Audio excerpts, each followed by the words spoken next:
Hey everybody, welcome back. It's another episode of the Spartan Shadows podcast. I'm one of your hosts, Chris. I'm joined with my co-hosts, Zack and Emmett. And we've officially hit the last position group breakdown before tomorrow's game. Football is here. We are less than 24 hours of from kickoff. This is being filmed about 10 o'clock on Thursday, so by this time tomorrow we'll probably have a good idea who's won the game and what was happening. We're here. We've made it. We've got one last position group in the roster to break down for you guys. It is the defensive backs. So let's get into it. We'll talk about it, give you some insight on it, and then you'll be all ready for game day. And it's like we planned it or something like that. But guys, I appreciate you joining me. I'll just jump right in as I do usually here with these. So I'll list the full position group here. Everybody in the room. I'm going to include safeties and corners together. And then I'll give you my 2 cents, and I'll throw it over to Zack and Emmett here. So we have Nakai Burnett, Najee Burt, Aiden West, Jeremiah Hughes, Ade Willie, Joshua Eaton, Justin Denson Jr., Malcolm Bell, Caleb Gash, Andrew Brinson, Armorian Smith, Keyshawn Williams, Tracy Revels, Chance Rucker, Anthony Pinnis, Devin Cromwell, Dontavius Nash, George Mullins, Avion Gross, Deuce Edwards, Evan Young, Elisha West, and Malik Spencer. We're bringing back some players from last year. Some names you're going to hear sound familiar. Some new faces that were brought in out of the transfer portal and from the recruiting classes. I think overall this is, again, kind of the same theme as the offensive line room. We have a much deeper room than we did last year. Hopefully we don't have to go another season where our starting two corners get injured within, it seems like just getting started in the year. But if something like that happened, I think this year we are better suited for that. Top to bottom, like I said, we got some experience with some older guys. Some of the names you're familiar with, like Malik Spencer, Nakai Martinez on the back end, obviously have some experience. Chance Rucker, even though he's not as old, he's gotten some reps here in his experience. So, of course, the younger class, the freshman class highlighted with Aiden West was a big pickup and someone I'm personally excited about. If I had to project my starters for tomorrow night, obviously not set in stone. Nakai Martinez is right now considered a game time decision with the injury. He would be a starting safety, so I'm going to say him and Malik Spencer would take the safety spots. And then my two corners on the outside would be Josh Eaton and Chance Rucker, with probably Justin Denson filling in the nickel slot. If for some reason Nakai Martinez couldn't go, I could see Armorian Smith sliding in there and having him either play safety or Denson sliding back to safety and Armorian playing nickel. Not totally sure exactly how they'd run it. That's just kind of my guess from what I've seen and read and kind of just with the way the experience is laid out. I know Armorian got a lot of reps last year. Towards the end of the season, Chance Rucker last year was vying for starting reps too before he got injured. And then, obviously Nakai and Malik Spencer are the wily vets back there. So overall, I think we've got a good group. I'm excited to see this secondary hold up and see how they translate. Hopefully we can stay healthy, like I said. But what do you guys think? I'll throw it over to you guys to start. Zack, Emmett, what we got? You got it, Emmett. Okay. So obviously this group, there is a lot of names in this room now. I remember we were reading this before the podcast and I'm like, wow, we have a lot of defensive backs. Overall, there's a lot of depth. There's a decent amount of proven depth, but you still really don't know who's going to be starting, how the reps are going to unfold, and that's something I'm super excited to watch tonight. When this goes up, it'll be tonight when the game is. So I'm super excited to watch this. And overall, I agree almost word for word with Chris's starters because we've mentioned that Nakai Martinez is a game time decision. That's been a big storyline the last 2 weeks. And the main candidates listed to replace him were Denson and Armorian. And just looking at how the roster plays out, you can totally see Denson or Armorian Smith both have corner backgrounds. You could see them bumping down to that nickel spot and the other one playing safety.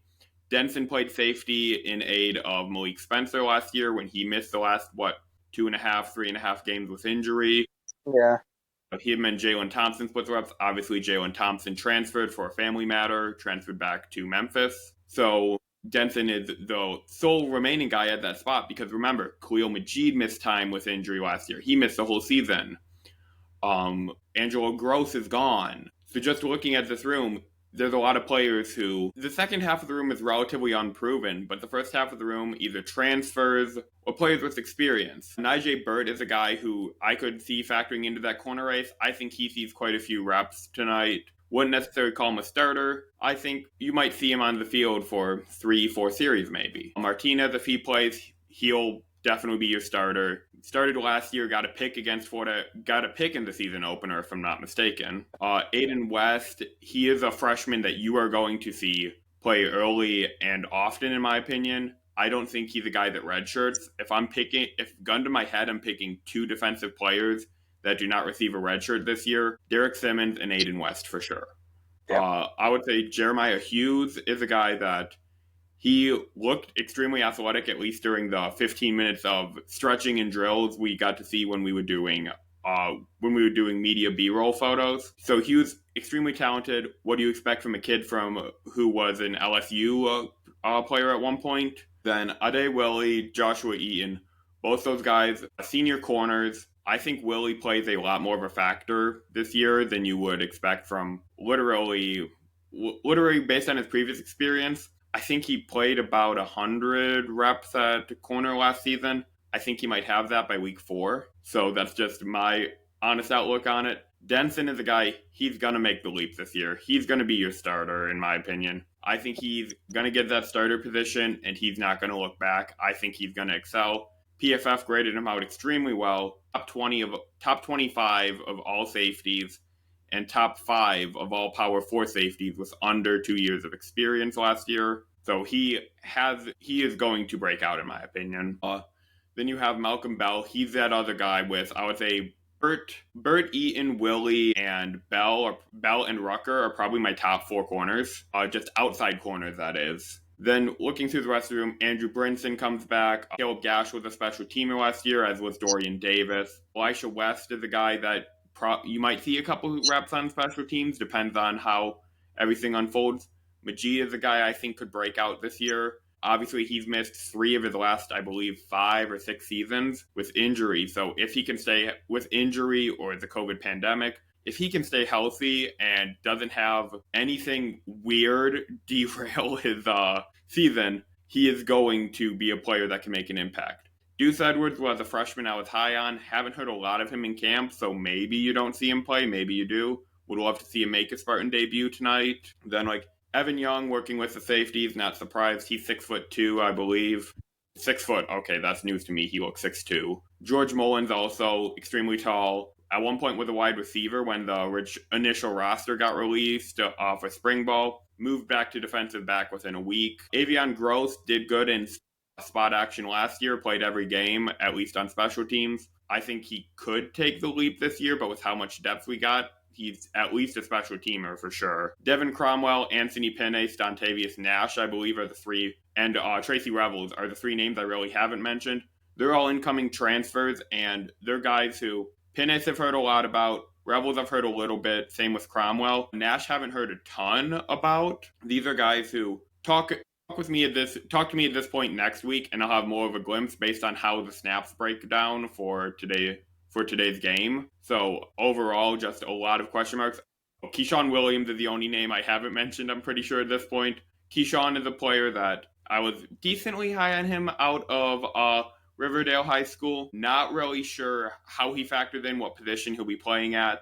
Definitely could see him making his debut, but I do not recall him being on the dress squad for the team that dressed for last year's games. Not sure if that was injury related or anything, but he's another player. If he makes his debut, I'll know a little bit more about how that depth chart unfolds. So overall, there is a lot of unknown about this team, and they've already said, we plan on playing a ton of defensive backs tonight.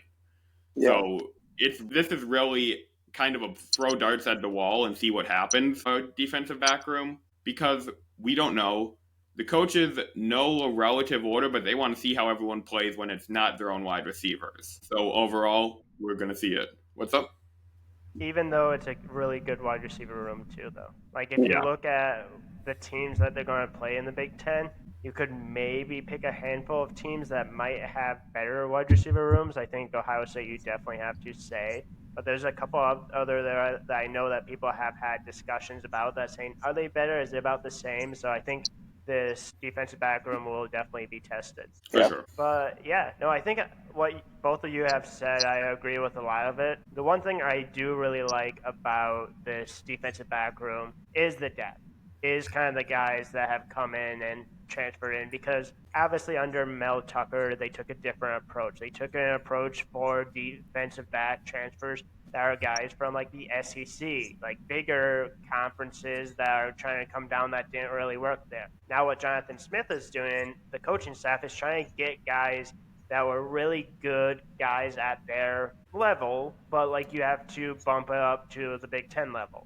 So I feel like if you take a look at the depth, if you take a look at who is in this room, I think this year you're a lot better in a position than you were last year. Because I think we all remember last year seeing like second, third, fourth, maybe even fifth string guys in the secondary at the end of last year. Like, while you never want to see that, and hopefully that never happens again, it feels like this year you have the depth, if it does come back, that you can kind of trust a little bit behind the guys that you have starting. But that's just my opinion. I really like this depth. I think you, like you're saying, Emmett, you just throw things against the wall and see the 2 or 4 best guys out there, and it might be guys that maybe come in later on in the season, but at the end of the day, you can figure out 4 or 5 guys in this defense that can play at that level with the depth, with the experience, with the young guys there. I feel like that's going to play really well for this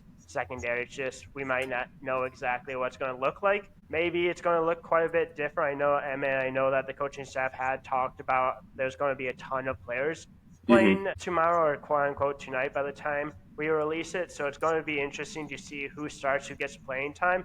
But I truly think once we start to get down to like the Boston Colleges, those kind of teams, we'll start to figure out a little bit more of what the secondary is going to be like.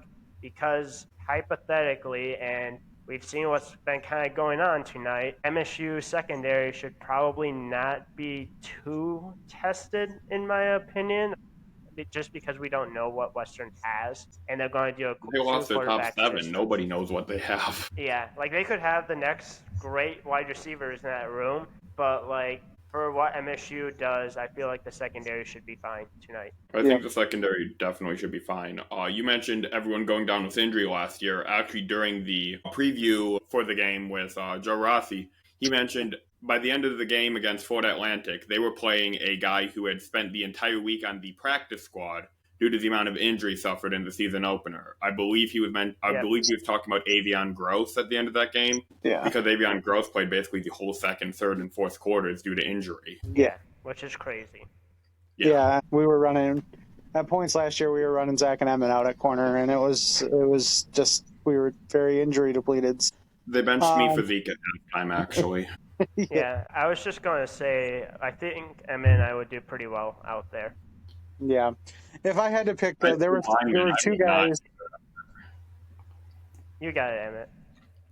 There were 2 guys coming out of high school that I was really high on that are in this room, Wes being one of them this year. I think, like Emmett said, sooner rather than later, he will end up working his way more into the fold. And then Chance Rucker, I was really high on coming out of high school as well. And so he has kind of more established himself in the role in this room.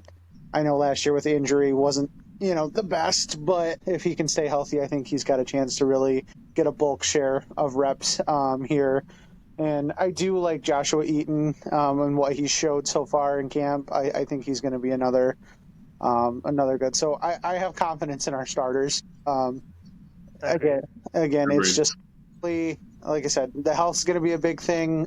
Fortunately, I mean, that's what it is in football. If you stay healthy, good things tend to happen. I mean, look at the Eagles. I think they had 19 of their 22 starters from week 1 still playing when they were in the Super Bowl last year. And that proved to be a difference, where if you're a Lions fan, we had 19 of our 22 players hurt, probably, if I had to think. I don't know if we had to reverse that. But everyone besides Goff, Amon-Ra, and Sewell, so yeah. Yeah, so especially on the defensive side of the ball. Yeah, so I pray for a healthy year this year, not only because there's a bunch of good guys on this roster, but also just that was rough watching all the injuries and multiple position groups last year, not just defensive backs, but Yeah. I think if we are able to do that, good things can happen with this roster. So we'll see. Nothing left to do but to watch it unfold now at this point. So we appreciate everybody tuning into these breakdowns. They've been a lot of fun. I know you guys have enjoyed them, so we appreciate that. A couple of fun interviews with some guests that were up this week. We encourage you to go watch them. And then, hey, we're into the season mode now. We'll start getting recaps of games and reactions for you. Of course, follow Emmett because he's going to be doing press for every game. So follow him